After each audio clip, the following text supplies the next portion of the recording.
আমি যখন অন্য কোনো আর্টিস্টের কাছ থেকে ইন্সপায়ার হয়ে কোনো ডিজাইন চেষ্টা করি, তখন সেই ডিজাইনটা খুবই খারাপ হয়। আর যখন আমার কোনো ক্লায়েন্ট বলে যে আমারই কোনো ডিজাইন ওনার হাতে রিক্রিয়েট করে দিতে, তখন দেখা যায় কিছু সময় সেই ডিজাইনটা খুবই ভালো হয়, আবার কিছু সময় সেই ডিজাইনটা আগের বারের চাইতেও প্রচন্ড রকম খারাপ হয়। আজকে আমি আপনাদের সঙ্গে একটা ব্রাইডাল ডিজাইনের স্টার্টিং শেয়ার করছি। আমি শুরুতেই বলে নিচ্ছি, এই ডিজাইনের কোনো পার্ট 2 আসবে না, কেননা আমি যতটুকু টিউটোরিয়াল করেছি ততটুকুই আপনাদের সঙ্গে শেয়ার করেছি। অনেক আপুরা আমাকে বলবেন এটার পার্ট 2 শেয়ার করতে বা পরের অংশটা শেয়ার করতে, আমি কিন্তু এর পরবর্তী তার কোনো ভিডিও করিনি। অর্থাৎ এই ভিডিওতে আপনারা যতটুকু টিউটোরিয়াল পাচ্ছেন, এই ডিজাইনটার ততটুকু টিউটোরিয়ালই আমার কাছে ছিল। তো যেটি বলছিলাম, যখন অন্য কোনো আর্টিস্টের কাজ দেখে আমি ইন্সপায়ার হয়ে কিছু করতে যাই, সেই ডিজাইনটা কখনোই আমি ভালোভাবে করতে পারি না। আমার আজকের এই স্টার্টিংটা আমি একজন আর্টিস্টের থেকে ইন্সপায়ার হয়ে তারপর করার চেষ্টা করছিলাম। আমি খুবই দুঃখিত, আমি কোন পেজে কাজটিকে দেখেছিলাম সেটি ভুলে গিয়েছি। আমি নর্মালি ফেসবুক স্ক্রল করতে করতে কোনো একটা পেজের একটা অংশ আমার সামনে এসেছিল, আমার কাছে দেখে খুব ভালো লেগেছিল। আমার মনে হয়েছিল কোনো একজন ক্লায়েন্টের হাতে আমি স্টার্টিংটা অ্যাড করবো ইনশাল্লাহ, বাট পেজের নামটা আমি ভুলে গিয়েছি। আপুর ডিজাইনটা দেখে এত বেশি সুন্দর লাগছিল, আমি অনেকবার আপুর সেই রিলস, একটা ভিডিও ছিল মেবি, আমি সেই রিলস ভিডিওটা অনেকবার স্ক্রল করে করে দেখছিলাম, আমার কাছে এত ভালো লেগেছিল। তবে একই জিনিস যখন আমি চেষ্টা করতে গেলাম, তখন দেখলাম যে আমি স্মুথলি করতে পারছি না। কিন্তু যতটুকু হয়েছে আলহামদুলিল্লাহ অতটাও খারাপ হয়নি। তবে আমার একটা ব্যাড হ্যাবিট হচ্ছে, আমি যখন খুব এক্সপেকটেশন নিয়ে কোনো টিউটোরিয়াল করতে বসি, সেদিনটাতে আমার টিউটোরিয়াল করার মন হুট করে উঠে যাবে। আর দেখা যাচ্ছে করতে করতে ডিজাইনের যখন অর্ধেকটা কিংবা দেখা যাচ্ছে 70% হয়ে যাবে, তখন আমার হঠাৎ করে মনে হবে যে আমি আজকে আর কোনো ভিডিও করতে পারবো না, আমি এখনই এখানে ডিজাইনটাকে শেষ করে দেব। যার কারণে আপনারা কিন্তু আমার ম্যাক্সিমাম টিউটোরিয়াল দেখবেন অর্ধেক অর্ধেক করে আপনাদের সঙ্গে শেয়ার করা হয়ে থাকে।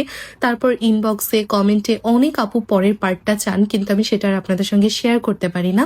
আমার ভালোই ঠান্ডা লেগেছে, যার কারণে আমার গলার ভয়েস একদম হয়তো আটকে আটকে আসছে। আমি একদম এক নিঃশ্বাসে যেভাবে নর্মালি কথা বলি সেভাবে কথা পর্যন্ত বলতে পারছি না। আরো কিছু কারণে শরীরটা একটু খারাপ। আপনারা যদি কোনো কথা বুঝতে অসুবিধা হয়, একটু কষ্ট করে মানিয়ে নেওয়ার চেষ্টা করবেন ইনশাআল্লাহ। যেমনটি আপনারা দেখতে পাচ্ছেন যে আমি কিন্তু খুবই বেসিক একটা স্টার্টিং এখানে আপনাদের সঙ্গে শেয়ার করার চেষ্টা করছি।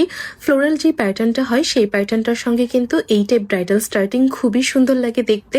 মাঝখানে তো এত লোটাস ব্যান্ড দিয়ে আমি স্টার্টিং করেছি, সেই একই স্টার্টিং করতে করতে আমার কাছে এখন খুবই বিরক্ত লাগে। তাই আমি প্রতিনিয়ত চেষ্টা করছি আমার ডিজাইনের স্টার্টিংগুলোকে, মানে যেগুলো ব্রাইডাল ডিজাইন ক্লায়েন্টদের হাতে আমি করি, সেই ডিজাইনগুলোর স্টার্টিংটা একটু চেঞ্জ করে আমার প্যাটার্নটাকে আর একটু মডিফাই করার জন্য আমি চেষ্টা করছি। এখন আপনাদের সঙ্গে কিছু কথা শেয়ার করি। অনেক ক্লায়েন্ট আমাদেরকে টেক্সট করেন যে বুকিং করবেন ব্রাইডাল অথবা নন ব্রাইডাল মেহেন্দি ইভেন্টের জন্য।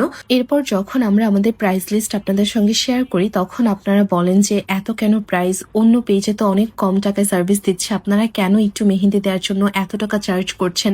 আমি তাদের উদ্দেশ্যে বলতে চাই, আপনি যদি অন্য পেজে অল্প টাকায় পেয়ে যান, অবশ্যই আপনি তাদের থেকে সার্ভিস নিতে পারেন, কিন্তু আমার ইনবক্সে এসে আপনি সেটা আমাকে বলতে পারেন না যে আমি কত টাকা রাখবো, কিংবা আমার কাজের জন্য আমার ডিজাইনের ফিনিশিং অনুযায়ী আমার কত টাকা চার্জ করা উচিত। অবশ্যই আমার যেটা মনে হবে আমার পারিশ্রমিক এতটুকু হওয়া দরকার, আমি ততটুকুই চার্জ করব। এই বাজেটে যাদের পোষাবে তারা আমাদের থেকে সার্ভিস নেবে, যাদের পোষাবে না তারা অবশ্যই, অনেক ভালো আর্টিস্ট আছেন, আপনারা ওনাদের থেকে সার্ভিস নিতে পারেন। কিন্তু কখনোই একটা মানুষের বিজনেসে গিয়ে আপনি আপনার মতামত হুট করে তার উপর চাপিয়ে দিতে পারেন না। এটা খুবই বেসিক একটা ম্যানার্স। চেষ্টা করবেন, আপনার যদি বাজেট নাই থাকতে পারে, বাজেট কম থাকতে পারে, আমরা সেটাকে অনেক বেশি এক্সপেক্ট করি, কিন্তু চেষ্টা করবেন যে সেই জিনিসটা আমাদের সাথে ভালোভাবে শেয়ার করার জন্য, যে সরি আপু এটা আমাদের বাজেটের বাইরে, দ্যাটস ইট। কিন্তু আপনারা এসে আমাদেরকে বলা শুরু করেন যে আপু এত টাকা কেন নিচ্ছেন, আরো কমান, এত টাকা দিয়ে কেন মেহেদি পরবো, অন্য পেজে তো কম নিচ্ছে, আপনারা কেন কম নিচ্ছেন না। আপনারা অনুগ্রহ করে আমাদের ইনবক্সে এসে আমাদেরকে এই টাইপ জ্ঞানগুলো দেবেন না, তাহলে আপনার এবং আমাদের মূল্যবান সময় একসঙ্গেই নষ্ট হচ্ছে। আপনাদের যদি না পোষায়, ইটস টোটালি ফাইন, আপনাদেরকে কেউ জোর করছে না আমাদের থেকে সার্ভিস নেওয়ার জন্য, কিন্তু অনুগ্রহ করে এই টাইপ কথা বলে টেক্সট দিয়ে, আমাদের যেগুলো গুরুত্বপূর্ণ টেক্সট থাকে তারপর দেখা যাচ্ছে আমরা সেটা রিপ্লাই করতে পারি না, তো এই জিনিসগুলো আপনারা করবেন না।